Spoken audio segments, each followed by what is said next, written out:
noches a todos los aquí presentes. Voy a empezar por decirles que yo creía que iba a hablar primero que Rodrigo. Varias veces hemos estado en la mesa juntos y es difícil hablar después de Rodrigo. Es muy claro y muchas de las cosas y además coincidimos en tantas cosas, que muchas de las cosas que iba a decir ya las fui tachando. Pero igual, es muy bueno sentir esta compañía, sentir esta coincidencia y reiterar, porque a veces hay que reiterar mucho para que de alguna manera vaya el oído haciendo ese espacio para que prendan estas cosas y estas coincidencias. El Congreso Nacional de Educación es sin duda una potente instancia de participación ciudadana. Pero justamente por eso, porque es potente,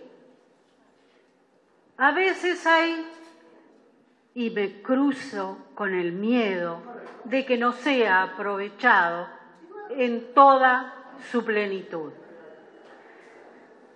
Para participar hay que tener cierta disposición, hay que tener ganas, hay que sentir la fuerza, la necesidad de plantear, de hacer planteos, de mostrar discrepancias,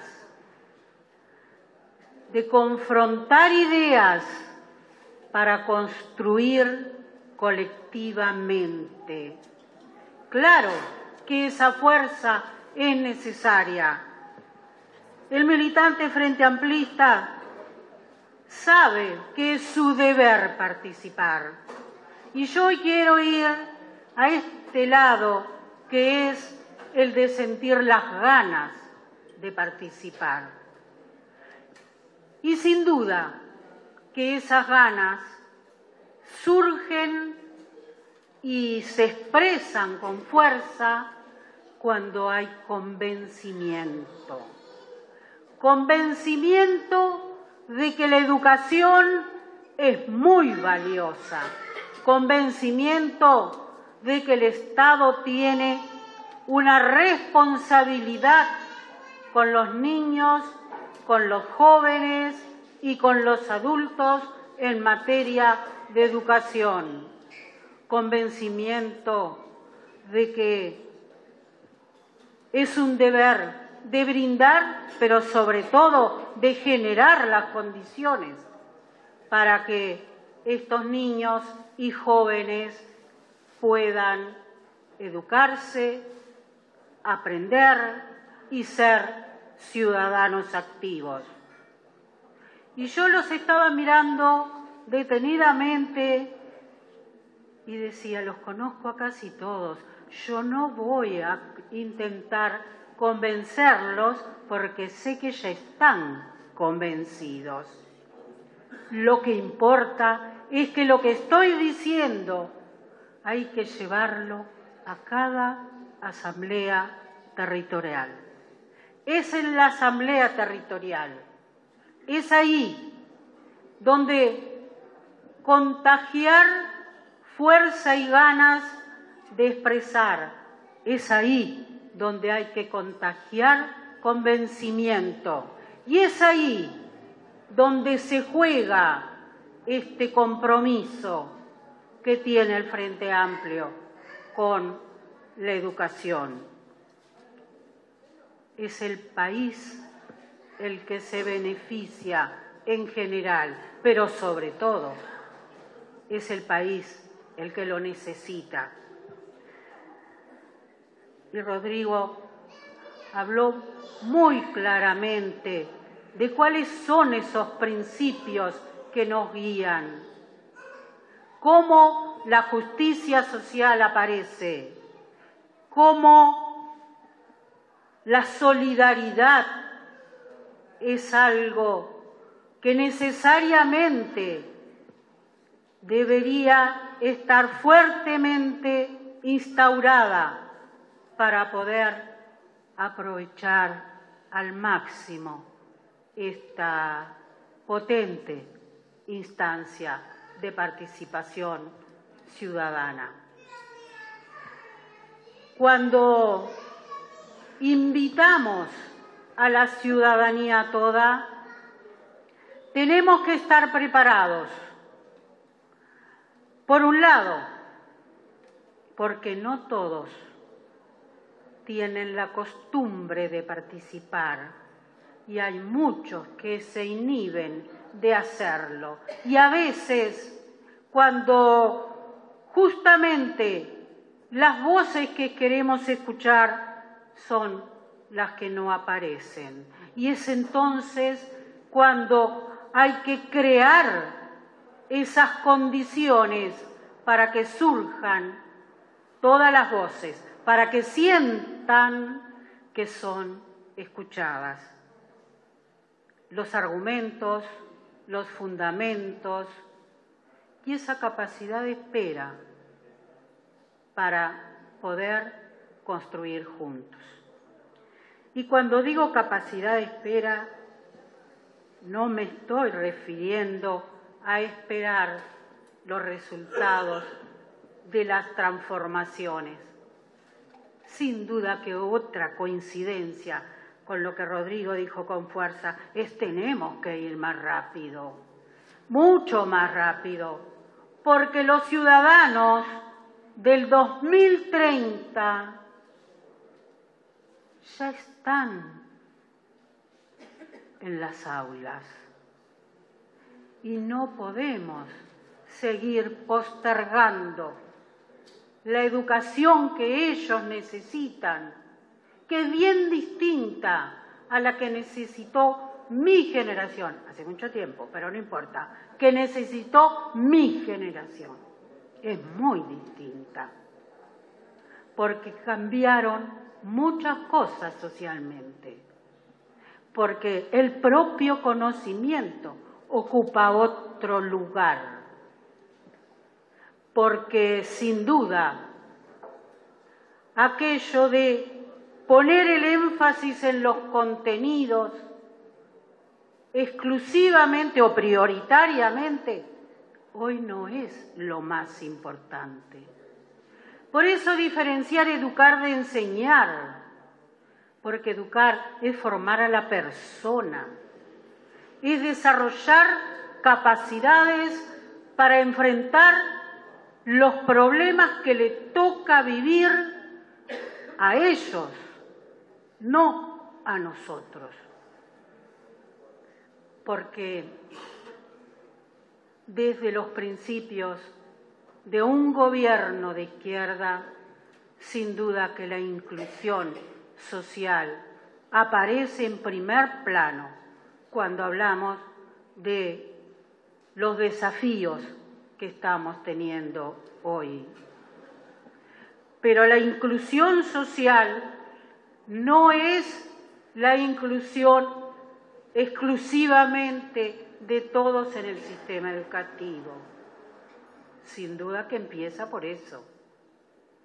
Pero el compromiso del sistema educativo es que la oferta educativa los prepare y los forme y desarrolle las capacidades para que autónomamente puedan vincularse con el conocimiento y aprender a lo largo de toda la vida. Sin duda que, ¿qué educación queremos? Y discutir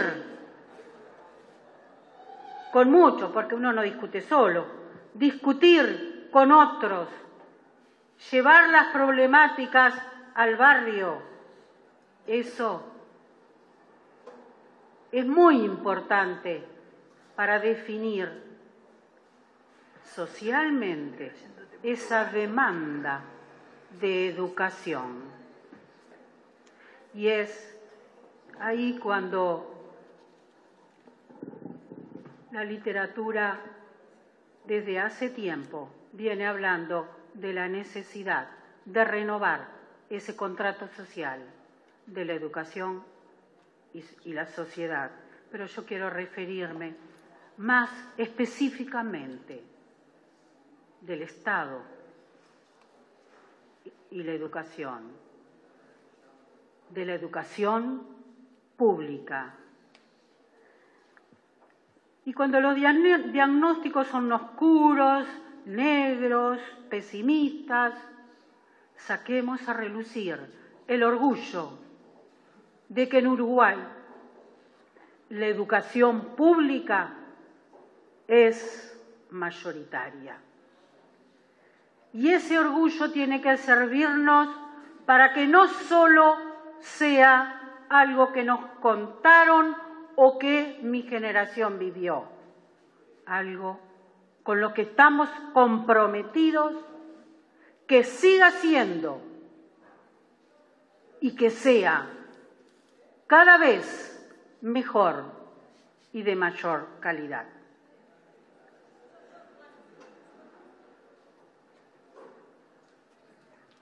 Es entonces cuando el Congreso Nacional de la Educación empieza a tener sentido.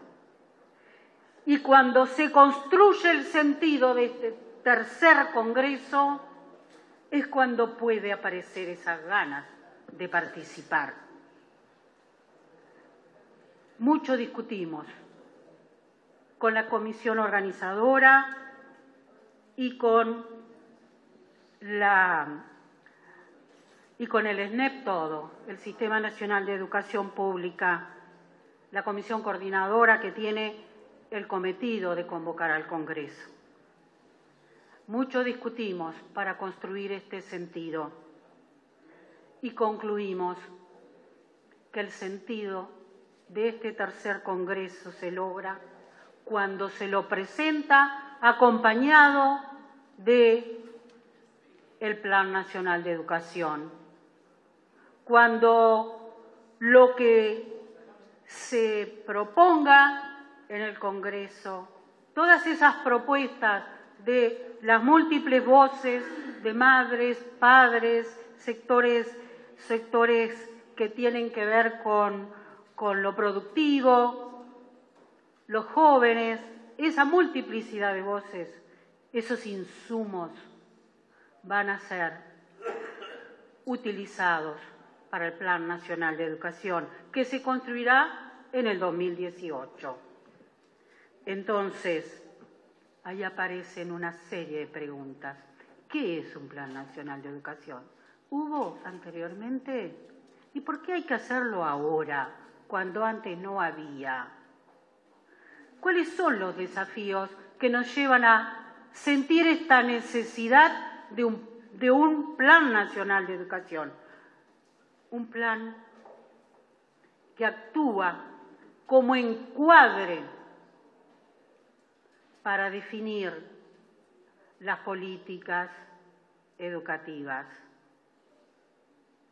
No es el currículo, el Plan Nacional de Educación no es el currículo que puedan tener los diferentes tramos etarios del sistema educativo público.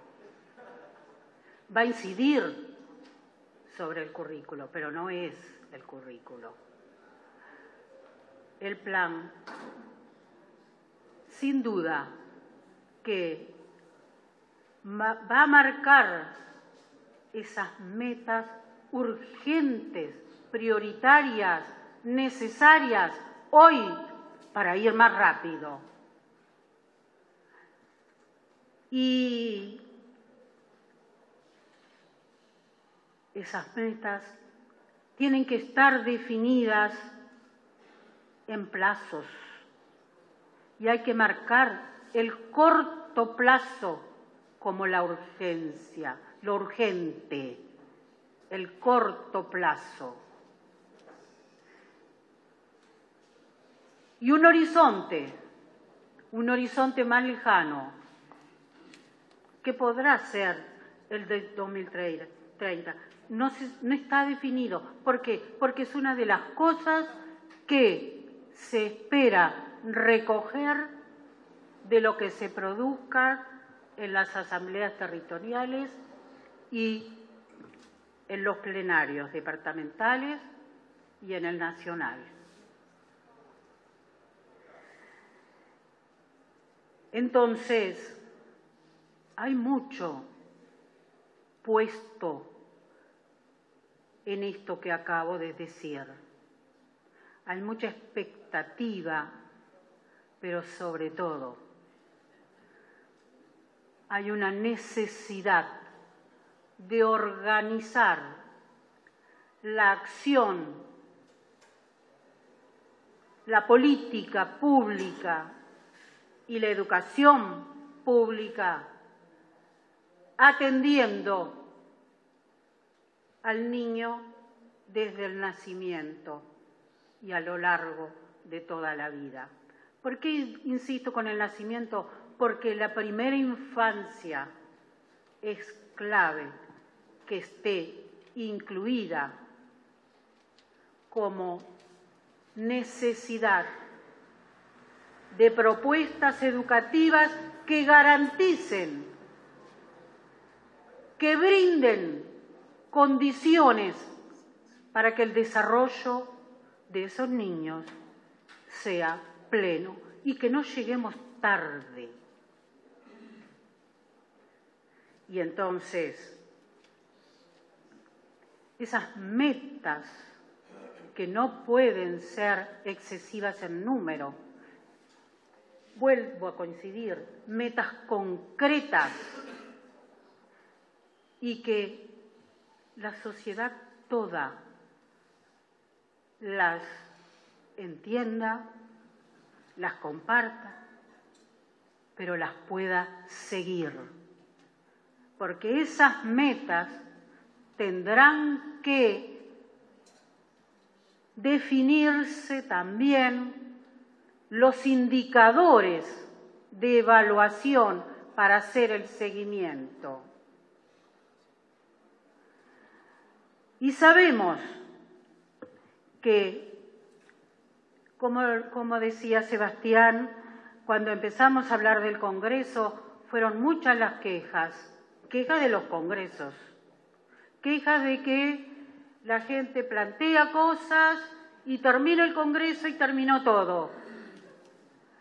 Entonces esa continuidad es necesaria que pueda garantizarse. Continuidad en el sentido de diálogo de la sociedad, los beneficiarios todos de la educación y las políticas educativas. Yo les decía recién, el plan es el marco para definir las políticas educativas. ¿Quiere decir entonces que el plan no define las políticas educativas? Es que el Sistema Nacional de Educación Pública se compone por organismos autónomos y son ellos quienes definen las políticas educativas, quienes les compete definir las políticas educativas y gestionarlas. Pero entonces, esas políticas se van a definir en el marco de este plan. Y creo que entonces la necesidad de un plan responde a esa necesidad de, por un lado, integrar políticas públicas en materia de educación, articularlas y expresarlas en metas. Y por otro lado, orientar el diseño y la ejecución de las políticas educativas. Rodrigo habló mucho y muy bien sobre el trabajo, el campo laboral, los cambios en el trabajo, la mecanización, los trabajos más mecánicos